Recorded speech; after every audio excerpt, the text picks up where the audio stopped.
इतना सुंदर सुंदर स्पॉन्ज किसका नहीं दिल करेगा बनाने के लिए, वो भी घर के इंग्रेडिएंट से। तो चलो आओ बनाते हैं। हाय फ्रेंड, कैसे हो आप लोग। उम्मीद करती हूँ आप सब लोग बहुत अच्छे होंगे। और ये 1 कप मैं दूध ली हूँ, इसमें 1 चम्मच मैं विनीगर डाली हूँ। और ये दूध है ना गर्म नहीं है, रूम टेम्परेचर का ही है। पहले मैं इसको उबाल कर ठंडा कर ली हूँ। उसके बाद है ना इसमें आप जब ये डालेंगे ना तो ये सारा दूध ना कडल हो जाएगा। और उसके बाद है ना इसको आप साइड में रख दें और एक बाउल ले लें। उसमें है ना मैं 1 कप 240 ml वाले कप से मैं 1 कप मैदा ली हूँ। अगर आपके पास 200 ml है तो भी चलेगा। अगर आपके पास कोई मेजरिंग कप नहीं है, 1 कटोरी ले लेंगे तो भी चलेगा। उससे खाली यही मापना है कि अगर आप 1 कटोरी मैदा ले रहे हैं तो उसके आधा आपको चीनी पाउडर लगेगा। तो इसके लिए आप कोई भी बाउल से या कटोरी से नाप लेंगे तो उतना इशू नहीं है, लेकिन है ना इसके आधा आपको चाहिए रहेगा, इसके लिए नापना ज़रूरी है। और ये मेरा आधा कप चीनी है पिसा हुआ, इसको भी आप छान लीजिए। छानना बहुत ज़्यादा इम्पोर्टेंस है, मैं आपको बार बार बोल रही हूँ। जब तक आप छानेंगे नहीं आपका स्पॉन्ज अच्छा नहीं बनेगा। अगर आप एक बार ये सारा स्टेप अच्छे से फॉलो करके बना लेंगे ना तो आप बार बार बनाना पसंद करेंगे। और इसमें है ना मैं 1 टीस्पून बेकिंग पाउडर डाली हूँ। और है ना आधा टीस्पून मैं बेकिंग सोडा डाली हूँ। जितना आप पाउडर लेंगे ना बेकिंग पाउडर, उसके आधा आपको बेकिंग सोडा लेना रहेगा। ये बात का आप ध्यान रखें। अगर आप कटोरी से नाप कर बना रहे हैं, आपके पास मेजरिंग कप नहीं है, तो आप है ना घर के जो चम्मच रहता है नॉर्मल हम खाते हैं, वो चम्मच से 1 चम्मच आप बेकिंग पाउडर ले लेंगे और आधा चम्मच बेकिंग सोडा ले लेंगे तो भी चलेगा। और सारे इंग्रेडिएंट्स को छानने के बाद उसको अच्छे से मिलाना रहेगा। आप मिला लें। और आपको दूसरा बाउल लेने की बिल्कुल भी ज़रूरत नहीं है, क्योंकि बाकी जब सब आप बताते हैं ना तो उसके लिए दूसरा बाउल लेते हैं। आप इसी में डाल दें, कोई दिक्कत नहीं है। और ये जो तेल है ये मेरा रिफाइंड ऑयल है, कोई भी फ्लेवर इसमें नहीं है। आप है ना इसके जगह पे बटर भी डाल सकते हैं अगर आपको डालना है। अगर नहीं डालना है तो ऑयल एकदम परफेक्ट है, कोई दिक्कत नहीं है। और फिर है ना थोड़ा थोड़ा दूध लेके है ना इसको अच्छे से मिक्स करिए। आप स्मूथ सा बैटर बनाना है। आप एक साथ मत डालना, नहीं तो क्या होगा, कभी पतला हो जाएगा तो दिक्कत हो जाएगा। तो आप थोड़ा थोड़ा करके ही करें, उससे क्या रहेगा कि आपको इजी भी पड़ेगा और आपका बैटर भी ख़राब नहीं होगा। और इसके बाद है ना मुझे लग गया कि अब हो गया, तो इसमें है ना मैं जो ये कडल करके रखी थी दूध है ना ये डाल दी हूँ। ये डालेंगे ना तो आपका स्पॉन्ज है ना और भी ज़्यादा फूगेगा। आप ये बात का ध्यान रखें। वैसे मेरा अगर पूरा डाल देती ना तो मेरा बैटर गीला हो जाता है, इसके लिए मैं रोक दी हूँ। आप भी ध्यान देना, ऐसा ना हो कि वो डालने के बाद आपका बैटर बहुत ज़्यादा गीला हो जाए। लेकिन हाँ, जो हम बाहर का प्रीमिक्स लाते हैं ना उससे ये थोड़ा रनिंग रहेगा, क्योंकि जब शुरू में मैं बनाती थी ना तो इसको ठीक कर देती थी, उतना ही कंसिस्टेंसी रखती थी ना, तो ये मेरा ना उतना अच्छा स्पॉन्ज नहीं बनता था, मतलब हार्ड बनता था। आप अगर थोड़ा सा रनिंग रखेंगे ना तो आपका स्पॉन्ज एकदम अच्छा रहेगा। आप एक बार ये टिप ज़रूर फॉलो करें। और इसमें मैं वनीला एसेंस डाली हूँ, आपके पास है तो डालिए, अगर नहीं है आपके पास तो स्किप कर दीजिए, कोई दिक्कत नहीं है उससे। और मुझे रेनबो केक बनाना था तो इसके लिए मैं ये बैटर बनाई हूँ। ये आधा केजी का बैटर परफेक्ट है। और मैं 3 कटोरी ले ली हूँ और तीनों में डिवाइड कर दी हूँ। और एक ये 4 कलर मुझे बनाना था, तो इस हिसाब से आप भी जितना आपको कलर बनाना रहे तो, लेकिन आपको बैटर ज़्यादा लेना रहेगा, क्योंकि ये मेरा बैटर काफ़ी थोड़ा थोड़ा था।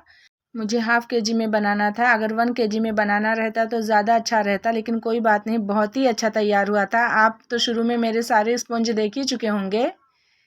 अगर एक दूसरे में थोड़ा आया है ना तो उतना दिक्कत नहीं, जब लेयरिंग करेंगे ना तो उसमें नहीं दिखेगा। और उसमें है ना मैं तीनों ये बाउल हटा दी हूँ और इसमें है ना 2 ड्रॉप है ना मैं ब्लू कलर डाली हूँ। और इसको अच्छे से मिला ली हूँ, क्योंकि है ना जब हम रेनबो केक देखते हैं ना, आप भी देखे होंगे, तो बहुत सारे ऐसे ही कलर्स के रहते हैं, तो इसके लिए मैंने भी ब्लू ही डाली हूँ।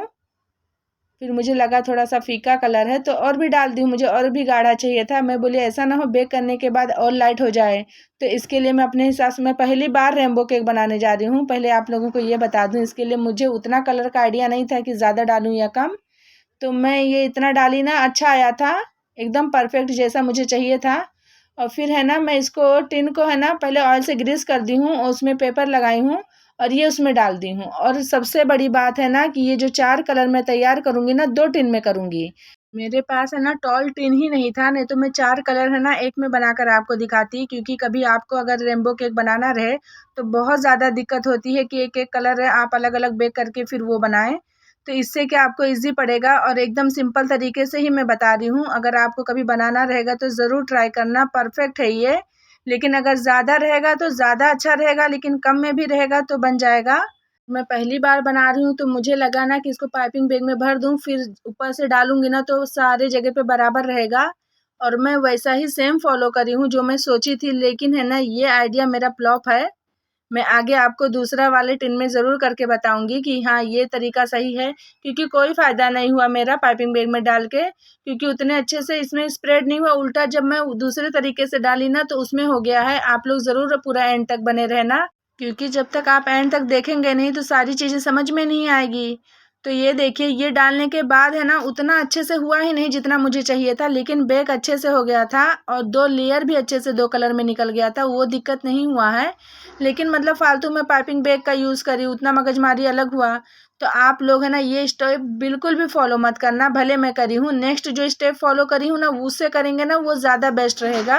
फिर इसको मैं बेक करने के लिए अपने कढ़ाई में रख के आई थी और ये दूसरा कलर मैं तैयार कर रही हूँ और इसको रखूँगी जब अपने कढ़ाई में ना तो आपको ज़रूर दिखाऊँगी। और यहाँ पे मैं सोची ना कि मुझे पर्पल डालना था, लेकिन ये टाइम पे मुझे पर्पल कलर ही नहीं मिल रहा था, तो ये आइस ब्लू कलर में इसमें डाल दी हूँ।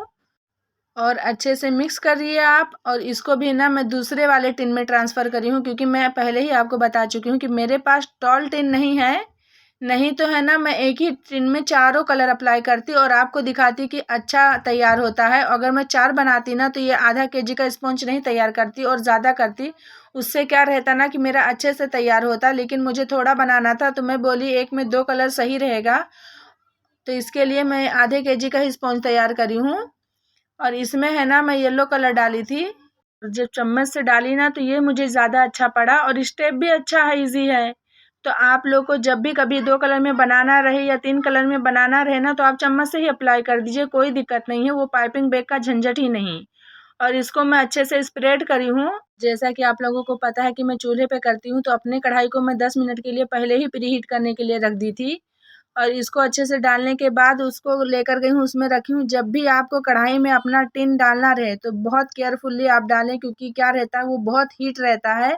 आपका हाथ ज़रा भी कहीं भी टच हुआ ना तो आपका हाथ जल जाएगा। तो आप ध्यान से सावधानी से हटाइए, क्योंकि क्या रहता है कभी हम ध्यान नहीं देते हैं, जल जाते हैं। क्योंकि मैं अक्सर जलते रहती हूँ, इसलिए आप लोगों को बता रही हूँ। और इसको बेक करने के लिए रख दी हूँ और ये देखिए ये मेरा बेक हो रहा है।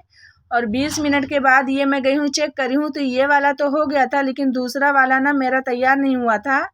फिर उसके बाद है ना मैं 5 मिनट के लिए और रखी हूँ। ये देखिए टूथपिक में आया, इसके लिए मैं उसको रख दी। उसके बाद 5 मिनट के बाद मैं फिर चेक करी हूँ, क्योंकि थोड़ा बेटर रहता है ना तो जल्दी से बेक हो जाता है, टाइम बिल्कुल भी नहीं लगता है। ये 20 मिनट में ही मेरा तैयार हुआ था।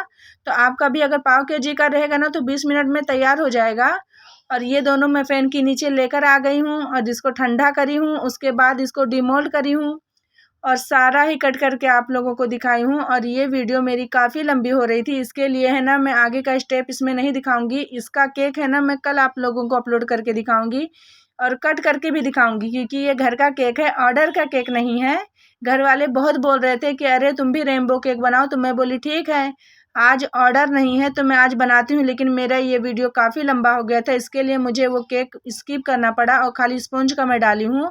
और ये देखिए आप लोग कितना जाली इसका अच्छा बना है और कितना सॉफ्ट बना है। आप काश महसूस कर सकते, आप बनाएंगे ना तो ज़रूर महसूस करेंगे। बिल्कुल भी नहीं पता चल रहा है कि ये बाहर का प्रीमिक्स नहीं है। उल्टा बाहर के प्रीमिक्स में ना थोड़ा क्रम्स निकलते हैं, इसमें तो क्रम्स भी नहीं निकलते हैं उतने। तो आप कभी ट्राई ज़रूर करना। पहले मैं बनाती थी ना तो मेरा अच्छा नहीं बनता था, मैं खुद से बोल रही हूँ, क्योंकि है ना मैं उसको गाढ़ा कर देती थी तो उससे क्या रहता था ना बहुत टाइट बनता था। उससे है ना मेरा केक का टेस्ट भी अच्छा नहीं आता था। जब मैं लेयरिंग करके कट करती थी ना तो क्या होता था स्पॉन्ज का अलग हो जाता था और जो क्रीम लगाती थी ना वो अलग हो जाता था। तो आप ऐसी गलती बिल्कुल भी मत करें। जब घर का बनाए ना तो थोड़ा सा रनिंग रखें, थिक रखेंगे ना तो ये हार्ड रहेगा। नॉर्मल खाने के हिसाब से तो कोई दिक्कत नहीं आएगा, लेकिन जब आप केक बनाएंगे ना तो उसमें आपको पता चलेगा कि ये घर वाला है तो इसलिए उतना सॉफ्ट नहीं है और बाहर वाला प्रीमिक्स सॉफ्ट है। जब आप पतला करेंगे ना तो आपको पता ही नहीं चलेगा कि ये घर का प्रीमिक्स है या बाहर का। पसंद आएगा तो लाइक शेयर एंड सब्सक्राइब ज़रूर करना। मिलते हैं नेक्स्ट वीडियो में। Bye bye.